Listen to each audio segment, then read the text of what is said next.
ये कहानी है बारिश में 5 जुगाड़ू बहू का नाव का ससुराल, पत्तों की ड्रेस। आज धूप नहीं निकली तो मौसम कितना ठंडा हो रहा है, खाना बनाने में मन भी नहीं लग रहा। तभी तो मैंने 2 किलो आटे की रोटी आधे घंटे में खींच ली। रोटी सब्जी दोनों इतने तड़के सुबह तैयार हो गई है, वरना डेली डेली धूप गर्मी में खाना बनाने में दम निकल जाता है। किरण बबीता की बातें सुनकर सास कस्तूरी कहती है, बहुओ अब तो मौसम में ठंडक ही रहेगी, क्योंकि जोड़ती से सावन भादो का दिन चढ़ गया। 1 हफ्ता गुजरते ही बरसातें लग जाएंगी। बारिश का नाम सुनकर पांचों बहुएं परेशान हो जाती है, क्योंकि पांचों का ससुराल नदी किनारे की कच्ची जमीन में बसा हुआ था। मिट्टी का घर का आंगन था, जो बारिश के मौसम में दलदली होकर धंस जाता था। ऐसे में गरीब ससुराल वालों को परेशानी से 2-4 होना पड़ता था। राकेश भैया, हमने कितनी देर से जाल लगा रखा है, 10-20 किलो तक मछली तो फंस गई होगी ना। हाँ, एक बार जाल खींच कर देखते हैं। राकेश प्रमोद नदी के अंदर से जाल निकालकर नाव में रखते हैं, तो थोड़ी मछली फंसा कर देखकर हताश हो जाते हैं। ये तो पोठिया मछली है, वो भी मुश्किल से 1 पाव की अंदाज में ही निकली है। इतनी थोड़ी मछली बाजार में बेचकर कितना ही कमा लेंगे और कैसे खिलाएंगे परिवार को। लगता है ठंडक से मछलियां नदी की गहराई में जाकर बैठ गई हैं। पिछले 2 दिनों से ज्यादा मछली हाथ नहीं लग रही है। तभी काली काली घटाएं गरजने के साथ तेज बारिश शुरू हो जाती है, जिससे नदी के ऊपरी सतह पर मछलियों को तैरता देखकर कुंदन कहता है, भैया मेरी मानो तो ये नाव को थोड़ी गहरे पानी में ले चलते हैं, वहाँ खूब सारी बड़ी बड़ी मछलियाँ मिलने की संभावना है। 2 भाई नाव को खेवकर नदी की गहराई में उतारते हैं और जाल डालते हैं। देखते ही देखते रेहू, मांगुर, सिंगी, झींगा मछलियाँ से जाल थक मठेल भर जाता है। बारिश में भीगते हुए जाल वो खींचते हैं। राकेश भैया, आज तो जाल में काफी बड़ी बड़ी महंगी मछली फंसी है। जाल इतना भारी हो गया है कि खींचा नहीं जा रहा। मजले, जाल को सतर्कता से खींचना, कहीं फट न जाए। तभी बारिश को जोर से बरसता हुआ देखकर कस्तूरी कहती है, राकेश बेटा, बारिश जोर की हो रही है, नदी का पानी उफान ले रहा है, जान जोखिम में मत डालो, बाहर आओ। बस आ गए माँ। मछलियों से भरा नाव लेकर बारिश में भीगते हुए पांचों किनारे को आते हैं। वहीं जुगाड़ू बहुएं आंगन से सामान समेटने में जुटी होती है। मैंने मसालदानी वाला बर्तन तो अंदर जाकर रख दिया है, लेकिन ये चूल्हा तो मिट्टी की जड़ पर बना है, इसे उठाकर भी भीतर नहीं ले जा सकते। चूल्हा टूट जाएगा तो खाना पीना किस पर बनाएंगे? सच में बिना चूल्हे के तो बड़ा मसला हो जाएगा। आशा सुप्रिया परेशान ही थी कि तभी नीलम जुगाड़ लगाकर चौड़ी पन्नी और 4 ईंट लाकर चूल्हे को अच्छी तरह से ढककर किनारों पर ईंट रख देती है। अब चाहे कितनी भी आंधी तूफान बारिश आए, ये पन्नी नहीं उड़ेगा, क्योंकि मैंने चारों तरफ से ईंट जो लगा दी है। अरे वाह नीलम, तुम्हारा जुगाड़ तो काफी टिकाऊ है। जैसे ही पांचों अंदर आकर देखती है कि बारिश के चलते उनके मिट्टी के मकान की दीवार की जड़ से पानी अंदर आ रहा था, जिस पर किरण, लगता है आंधी के मारे हमारी छत के घास फूस खिसक गए हैं, फिर से नए पुले लाकर बिछाना होगा, क्योंकि बरसात लग गई है। मगर फिलहाल तो हमें कोई ना कोई जुगाड़ करना पड़ेगा, वरना छत की मिट्टी बारिश में गलकर बह जाएगी। तभी आशा आंगन में केले के पेड़ को हवा में लहराता हुआ देखती है। देखो, हमारे केले के पेड़ के पत्ते कितने चौड़े चौड़े हो गए हैं, इसे तोड़कर छत पर लगा देते हैं, क्योंकि घर को बचाने का कोई और चारा है नहीं अभी। पांचों केले के पत्तों को तोड़कर लकड़ी की सीढ़ी से छप्पर पर लगाकर ईंट रख देती है, जिससे छत टपकना बंद हो जाती है। कुछ देर बाद, देखो बारिश थम गई है, हम पांचों भाई मछली बेचने के लिए जा रहे हैं। जी ठीक है माँ जी, हम भी जंगल से लकड़ी बिन कर लाते हैं, खाना बनाना है। जेठानी जी, आप सब चले जाइए, क्योंकि कस्टमर की अर्जेंट वाली सिलाई के कपड़े रखे हैं, कच्चा करना है और पक्की सिलाई बिठानी है। ठीक है बबीता, मैं तुम्हारी मदद के लिए चिंकी पिंकी को घर छोड़कर जा रही हूँ। माँ, आप चारों जंगल से लकड़ी पत्ते लेने जाओ, मैं खाना चढ़ा लूंगी और चाची के साथ कपड़े की तुरपाई भी करवा दूंगी। मेरी प्यारी पोती एकदम माँ जितनी मेहनती है। कस्तूरी के 5 बेटे किसी तरह मछली बेचकर घर का गुजारा चला रहे थे। बबीता दर्जी का काम करती थी। थोड़ी बहुत कपड़े सिलकर वो घर का खर्चा निकालने में मदद किया करती थी।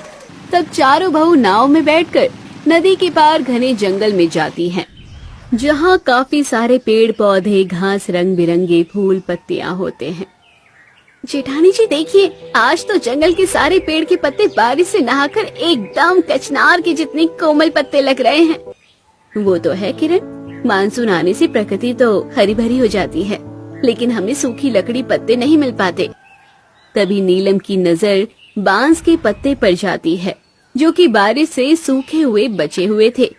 बड़ी भाभी, इन बांस के पत्तों को देखो, ये बारिश में बिल्कुल भी नहीं भीगे, ना ही सीले हैं। इसकी तो आंच भी दाएं दाएं लहकती है, इसे ही ले चलते हैं। जंगल से ईंधन के लिए सूखे पत्ते बटोरकर नाव से घर आते ही उन्हें सांझ ढल जाती है। क्या बात है, आप पांचों भाई मछली बेचकर बड़ी जल्दी आ गए। तभी प्रमोद घर में खाना बना हुआ न देखकर खींचे मिजाज में कहता है, हम कोई बाजार में घर थोड़ी बसाने गए थे, सवेरे के भूखे गए थे। सोचा था घर जाकर गर्मा गर्म खाना परोस कर मिलेगा खाने को। देवर जी गुस्सा मत कीजिए, हम झटपट से खाना बना लेंगे। बारिश में लकड़ियां नहीं मिल रही थी, इसलिए समय लग गया।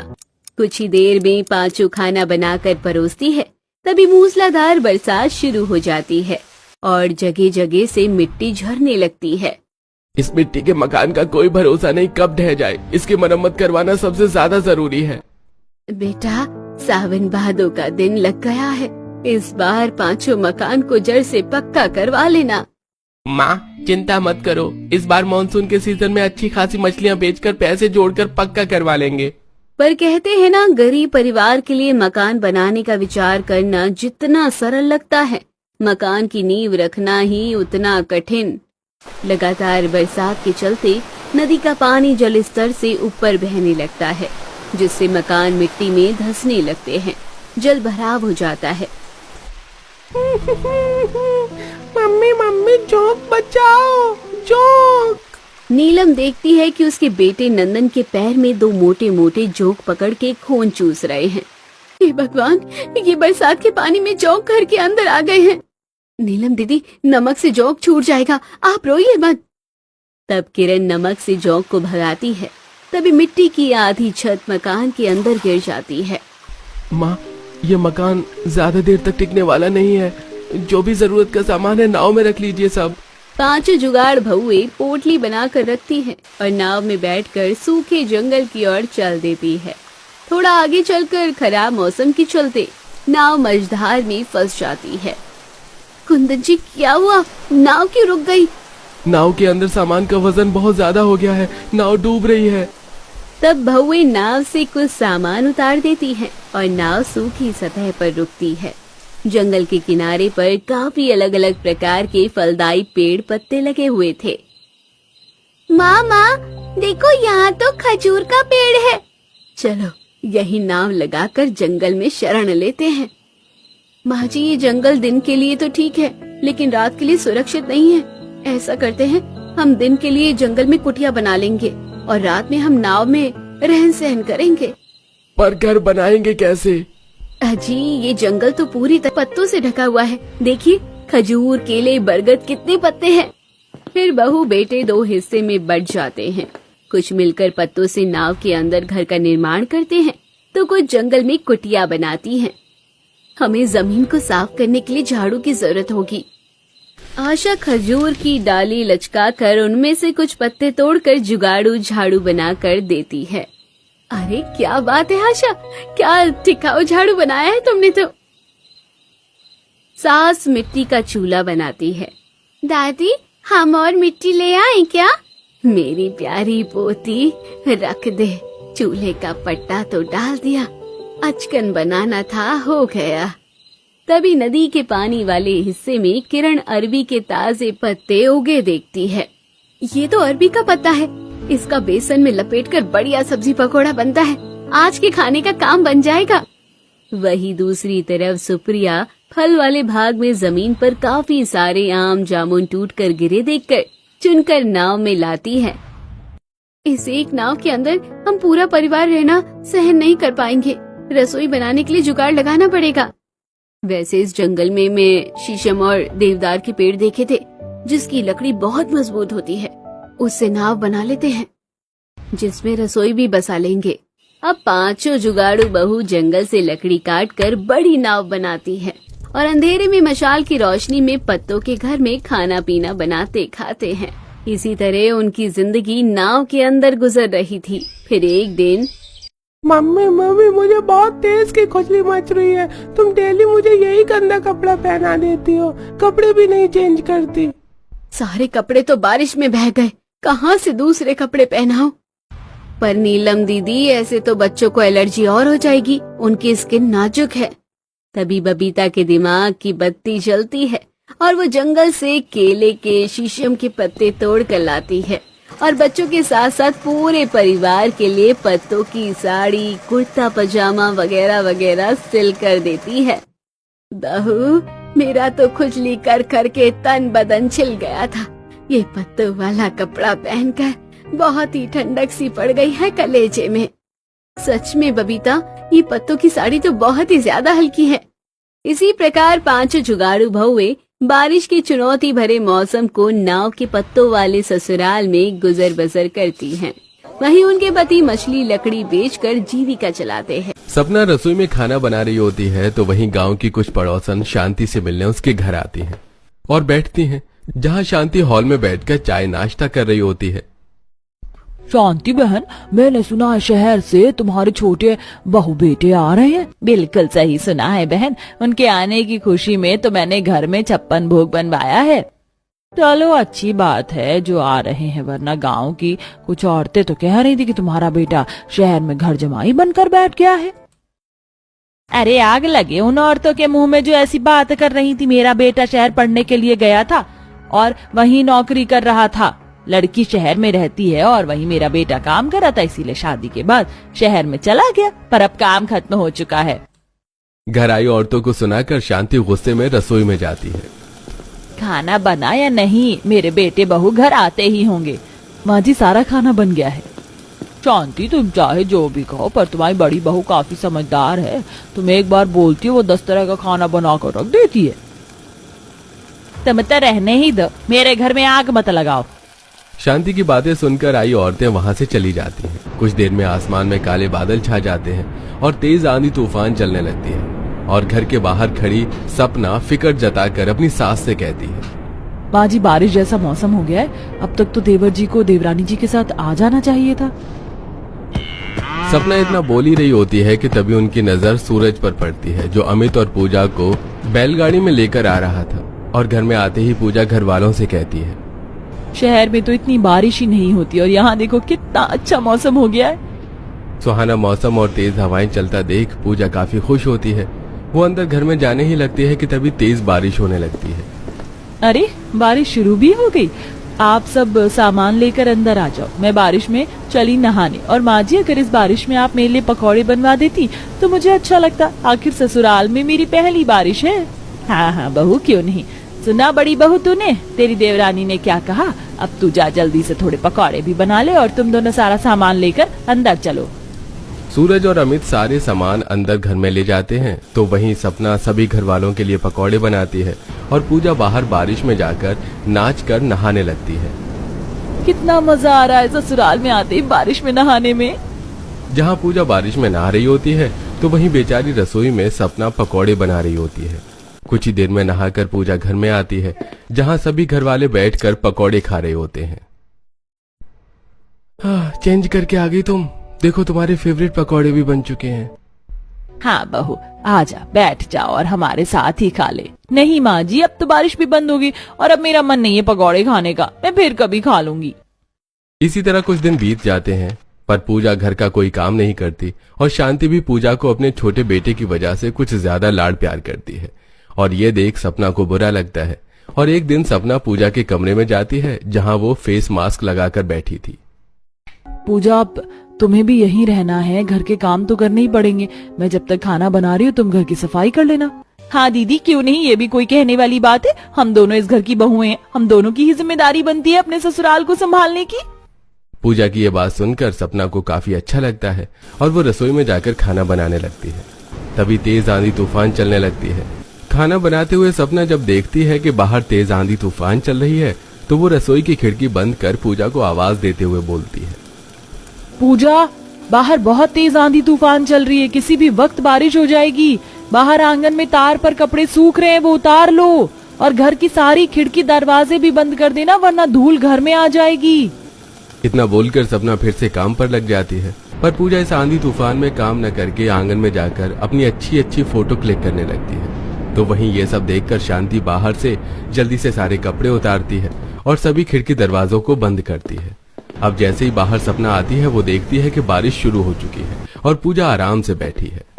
पूजा, मैंने तुम्हें कुछ काम बोला था और तुम आराम से बैठी हो। बहू, अगर बैठी है तो क्या हुआ, तूने जो काम बोला था वो मैंने कर तो दिया। माँ जी, आप कितनी अच्छी हैं। दीदी, बाहर बहुत अच्छी बारिश हो रही है और आपके हाथों में तो जादू है। प्लीज 2-3 तरह के पकौड़े बना लो ना। वैसे भी जेठ जी, पापा जी और अमित भी घर आते ही होंगे, उन्हें भी इस बारिश में गर्मा गर्म पकौड़े खाने को मिल जाएंगे। क्यों माँ जी? पूजा ने शांति के सामने पकौड़े बनाने को कहा था, इसलिए सपना मना नहीं कर पाती और वो रसोई में जाकर एक बार फिर आलू, प्याज और पालक काटती है। साथ ही एक बर्तन में बेसन का घोल बनाकर पकौड़े बनाने लगती है। कुछ ही देर में विनोद तांगे पर अपने दोनों बेटों के साथ घर आता है और वो तीनों ही पूरी तरह से भीग चुके थे। जल्दी से वो तीनों गंदे पैर लेकर घर में आ जाते हैं और इस वक्त सपना पकौड़े लेकर बाहर आती है और गंदा घर देखकर परेशान हो जाती है। अभी मैंने पूरे घर की सफाई करी थी, फिर से गंदा हो गया। पापा जी, आप बिल्कुल सही समय पे आए हैं। देखिए दीदी पकौड़े भी लेकर आ गई। आप जल्दी से आप तीनों चेंज करके आ जाओ, फिर हम सब पकौड़े एंजॉय करेंगे। पूजा, जब तक पापा, सूरज, अमित जी कपड़े चेंज कर रहे हैं तुम घर साफ कर लो। देखो पूरा फर्श गीला और मिट्टी से गंदा हो गया है। दीदी, आप कर लो ना सफाई, बाहर बहुत अच्छी बारिश हो रही है। मैं सोच रही थी कि बारिश में नहा लूं और कुछ रील बना लूं। देखा, मैंने तो कैमरा भी ऑन कर लिया। कोई बात नहीं बहू, तुझे बारिश एंजॉय करनी है, जाकर एंजॉय कर। ये साफ सफाई घर के काम बड़ी बहू देख लेगी। वैसे भी वो शुरू से ही गांव में रही है, उसे ये सब करना बहुत अच्छे से आता है। बड़ी बहू तू ये सब संभाल ले, छोटी बहू शहर से आई है, उसे ये सब नहीं आता। वैसे भी बहुत दिनों बाद मेरे छोटे बहू बेटे घर आए हैं, तो मैं चाहती हूँ कि वो हमेशा खुश रहे। माँ जी, अपनी छोटी बहू की खुशियों के लिए मेरी खुशियों का गला क्यों घोट रही हैं? इस बारिश में घर की सारी जिम्मेदारी मेरे ऊपर है, जबकि देवरानी जी तो बारिश के मजे ले रही है। पर मुझे माँ जी को और देवरानी जी को भी बताना होगा कि ससुराल में दोनों बहुओं की जिम्मेदारी बराबर होनी चाहिए। सपना बिना कुछ बोले अंदर से पोंछा लगाती है और पूरा फर्श साफ करती है। पूरा परिवार हॉल में बैठकर बारिश को देखते हुए पकौड़े खाता है। तो वहीं थोड़े से पकौड़े खाकर पूजा भी बाहर बारिश में नहाने के लिए चली जाती है और अपनी सास को फोन पकड़वाकर रील बनाने लगती है। इसी तरह कुछ दिन बीत जाते हैं और इस बार जब बारिश शुरू होती है तो लिविंग हॉल में बैठी थी शांति पूजा। तभी शांति कहती है, सपना बहू, बारिश शुरू हो गई है। झाड़ू, कपड़े, उपले, बहुत से सामान बाहर ही रखे हैं, जल्दी से उन्हें अंदर कर ले। और दीदी, आज पनीर की पकौड़े भी बना लेना। माँ जी, मुझे काम करने में कोई परेशानी नहीं, पर सुबह से मुझे बुखार है। पूजा, आज पकौड़े तुम बना लो, आखिर एक दिन माँ जी को भी तो तुम्हारे हाथों के पकौड़े खाने को मिले। और बाहर ज्यादा सामान नहीं रखा, पहले वो अंदर कर लो, वरना गीले हो जाएंगे तो पापा जी नाराज हो जाएंगे। कोई बात नहीं दीदी, अगर आपकी तबीयत खराब है तो आप आराम करो। माँ जी, आप बाहर से सारा सामान अंदर रखवा दो, जब तक मैं पकौड़े का इंतजाम करती हूँ। पूजा किसी भी काम को करने से मना नहीं करती और अपना काम शांति को दे देती है। शांति बेचारी बारिश में भीगती हुई बाहर जाती है और सारा सामान घर में रखती है। तो वहीं पूजा ऑनलाइन पकौड़े ऑर्डर कर देती है और जब पूरा परिवार घर में पकौड़े का इंतजार करता है तो डिलीवरी बॉय घर आता है और पूजा सभी को पकौड़े खाने को देती है। बहू, बाहर से पकौड़े मंगवाने से अच्छा तुम घर में बना लेती, ये पकौड़े तो खराब हैं। अगर इन खराब पकौड़े को खाया तो हमारी तबीयत खराब हो जाएगी। एक काम करो पूजा, तुम घर में जाकर थोड़े से पकौड़े बना ही लो। घर वालों के कहने पर पूजा इस बार मना नहीं कर पाती और रसोई में जाकर मोटे पतले आलू काटकर पकौड़े बनाना शुरू करती है, जिसमें उसके आधे से ज्यादा पकौड़े जल जाते हैं और कुछ कच्चे रह जाते हैं। पूजा घर वालों को खाने को देती है तो सब उसके पकौड़े को देखकर हंसने लगते हैं। पूजा, तुमने पहली बार पकौड़े बनाए हैं क्या? इन पकौड़े की शक्ल तो देखो, ये तो पूरे जल गए हैं। और इनमें से तो कुछ कच्चे भी हैं। मुझे ऐसे ही पकौड़े बनाने आते हैं माँ जी, मैं नहीं करने वाली कोई भी काम। मेरा मजाक बना रहे हैं सब। अब जब तक दीदी ठीक नहीं हो जाती आप ही संभालना सारी जिम्मेदारी। पूजा नाराज होकर अपने कमरे में चली जाती है। शांति अपनी बहू को और नाराज नहीं करना चाहती थी, इसलिए वो खुद घर के काम करने लगती है। देखते ही देखते 3 से 4 दिन बीत जाते हैं और इस बारिश की वजह से कभी शांति अकेली पकौड़े बनाती तो कभी दौड़ती हुई घर में जाती और सारी खिड़की दरवाजे बंद करती ताकि बारिश का पानी घर में ना आ जाए। और जब उसके दोनों बेटे पति बारिश में भीगते हुए घर आते तो वो गीले कपड़े कभी सोफे पर रख देते तो कभी खुद पूरे घर में घूमते, जिससे पूरा घर भी गीला हो जाता और शांति अकेले उसे साफ भी करती। पर पूजा कुछ नहीं करती और परिवार वालों के साथ बैठकर पकौड़े और बारिश का मजा लेती। क्या हुआ माँ जी, 2 दिन घर की जिम्मेदारी संभाल कर परेशान हो गई। इस बारिश में अगर इसी तरह अपनी शहरी बहू को सर पर बैठा कर रखा तो वो कुछ नहीं करेगी। इस तरह कल को मेरी तबीयत खराब हो गई तो आपको सारी जिम्मेदारी संभालनी होगी। और अब अपने मन से ये डर निकाल दीजिए कि आपकी बहू बेटा आपको छोड़ कर जाएंगे। अब वो हमेशा यहीं रहने के लिए आए हैं तो अपनी शहरी बहू को इतनी छूट मत दो, वो नहीं जाएगी आपको छोड़कर। तू सही कह रही है बहू, 2 दिन जब मुझ पर घर की जिम्मेदारी आई तब मुझे समझ आया कि बारिश में पूरे घर की जिम्मेदारी अकेले तेरे कंधों पर थी। अब क्या था, शांति पूजा को भी रसोई में लगा देती है और सपना पूजा को खाना बनाना सिखाती है। अब जब भी बारिश होती तो दोनों देवरानी जिठानी मिलकर काम करते और शांति अपनी छोटी बहू को नहीं बल्कि अपनी दोनों बहुओं को एक बराबर मानती है।